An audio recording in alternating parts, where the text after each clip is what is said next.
नमस्कार, खबरवाला में एक बार फिर आपका स्वागत है। मैं हूं कमलेश गढ़िया। जहां कल रामलला विराजने वाले हैं, वहीं मंदसौर में भी भव्य आयोजन चल रहा है। तलाई वाले बालाजी मंदिर पर स्वर्ण कलश के साथ में 108 कुंडात्मक हनुमत महायज्ञ का आयोजन किया जा रहा है। मेरे साथ यज्ञाचार्य श्री विद्या साधना शोध संस्थानम के संस्थापक आचार्य डॉक्टर देवेंद्र शास्त्री जी मौजूद हैं। चर्चा करेंगे कि यज्ञ का महत्व कितना है और परिक्रमा का कितना महत्व है। सीधे चर्चा करते हैं। गुरुदेव, स्वागत है आपका। जय सिया राम।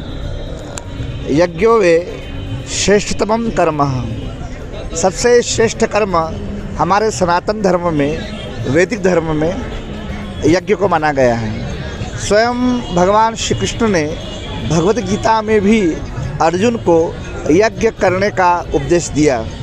भगवान श्री कृष्ण गीता में कहते हैं, अन्नात् भवति भूतानि पर्जन्यात् अन्न संभव, यज्ञात् भवति पर्जन्य यज्ञ कर्म समुद्भवः। मनुष्यों को यज्ञ कर्म करना चाहिए। यज्ञ करने से उत्साह, उमंग, लक्ष्य की प्राप्ति तो होती ही है, लेकिन साथ ही साथ सदाचार, सद्विवेक और शिष्टाचार आदि गुणों का समावेश भी मानव जीवन में, मनुष्य के जीवन में होता है। आपने जैसा बहुत अच्छा प्रश्न किया, श्री रामलला के प्रागट्य अवसर पर, उनकी प्रतिष्ठा के अवसर पर और मंदसौर धरा के केंद्र बिंदु में स्थित श्री तलाई वाले बालाजी महाराज, जो इस नगर के जन के, भक्तजनों के आस्था के बिंदु हैं, श्रद्धा के केंद्र हैं, जहां वे अपने मन के भाव संकल्प को लेकर के बालाजी महाराज की पेड़ी पर जाते हैं और उनके भाव सहज बालाजी महाराज सुनते हैं और उन्हें पूर्ण करने का आशीर्वाद देते हैं। उसी उपलक्ष्य में बालाजी महाराज का एक बड़ा विशाल विराट मंदिर का निर्माण हो चुका है। बंसी पहाड़पुर, जो राजस्थान की अरावली क्षेत्र है, बंसी पहाड़पुर की पहाड़ियों के लाल पत्थर से एक बहुत दिव्य सुंदर देवालय का निर्माण हो चुका है और उस विराट शिखर पर अब स्वर्ण कलश चढ़ने की बारी है।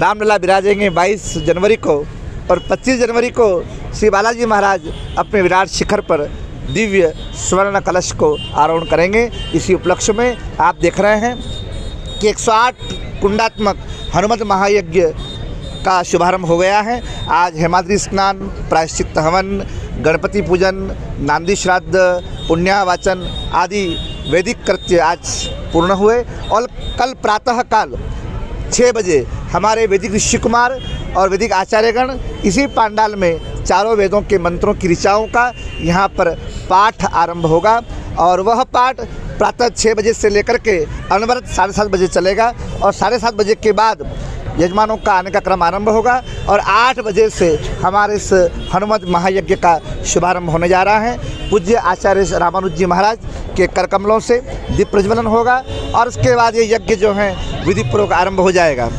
आपके प्रश्न में एक प्रश्न ये था कि इस यज्ञ में परिक्रमा करने का क्या महत्व है। आप यकीन मानिए कि जो महत्व यज्ञ में आहुति देने का है, वही महत्व इस यज्ञशाला की परिक्रमा करने का है। जो गृहस्थ या जो युवा या कोई कन्या या कोई बालक या कोई वृद्ध इस यज्ञशाला की एक परिक्रमा करता है तो उसके मन की संकल्प पूर्ण हो जाते हैं। यदि वो 4 परिक्रमा पूरी कर लेता है तो उसे धर्म, अर्थ, काम और मोक्ष 4 प्रकार के पुरुषार्थों की प्राप्ति उससे सहज हो जाती है। कोई 11 परिक्रमा यदि इसकी हनुमान जी महाराज का नाम लेते हुए, हम हनुमते नमः या राम रामाय नमः या राम नाम का संकीर्तन करते हुए वह 11 परिक्रमा कर लेता है तो उसका कोई भी लक्ष्य या उसका कोई ऐसा कार्य जो किसी कारणवश अटक रहा है, उसमें अवरोध हो रहा है, तो 11 परिक्रमा इस यज्ञशाला की कर लेने मात्र से उसका वह कार्य शीघ्र सिद्ध हो जाता है। इसके आगे के क्रम में 27 परिक्रमा जो शिक्षार्थी हैं, विद्यार्थी हैं, जो विद्यार्थीगण हैं, वे विद्यार्थीगण यदि 27 परिक्रमा इसकी पूरी कर लेते हैं और यदि वे किसी परीक्षा में भाग ले रहे हैं, प्रतियोगी परीक्षा में भाग ले रहे हैं, कहीं उनको कठिनाई आ रही है, तो 27 परिक्रमा कर लेने मात्र से उनकी समस्त व मनोकामना पूर्ण होती हैं। यदि किसी का विवाह नहीं हो रहा है, किसी लड़के का, वर का विवाह नहीं हो रहा है या यदि कन्या का विवाह नहीं हो रहा है, बार बार रिश्ते आ रहे हैं, बनते बिगड़ते जा रहे हैं, आयु हो गई, माता पिता चिंतित हैं, तो ऐसा लड़का या लड़की, वर या कन्या, वे यहाँ आकर के भगवान श्री राम जी का नाम संकीर्तन करते हुए 36 परिक्रमा यदि इस यज्ञशाला की प्रदान करते हैं तो आप ये यकीन मानकर चलिए कि 36 परिक्रमा यहाँ करी, उस दिन से 36 दिन गिन लीजिए, 36 दिन के अंदर उनका विवाह संबंध होने का कार्य संपन्न हो जाएगा, निश्चित हो जाएगा।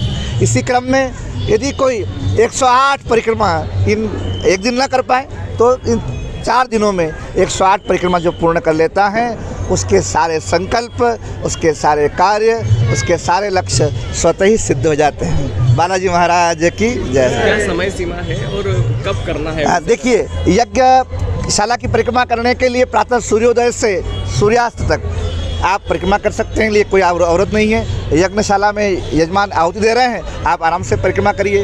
यदि यजमान नहीं भी हैं तो जब भी आपको समय मिल रहा है आप अपने व्यापार से, व्यवसाय से, अपने नौकरी से, जॉब से थोड़ा विराम पा करके, ये जो हमारी बहनें हैं, जो हमारी मातृशक्ति हैं, वे अपना घर का काम जल्दी से करके और समय निकाल करके यहाँ आइए और राम नाम का संकीर्तन करते हुए परिक्रमा करिए। 108 परिक्रमा करने के लिए एक घर से माला लेकर के आ जाइए, माला फिराते रहिए, राम राम का जप करते रहिए और 108 परिक्रमा पूरी कर लीजिए। ये थे यज्ञाचार्य डॉक्टर देवेंद्र शास्त्री जी, जिन्होंने कहा कि भले आप यज्ञ में भाग नहीं ले पा रहे हो, लेकिन अगर परिक्रमा भी कर लेते हैं तो यज्ञ करने के बराबर ही माना जाएगा। इसी तरह की खास खबरों को देखने के लिए खबर वाला चैनल को सब्सक्राइब करें।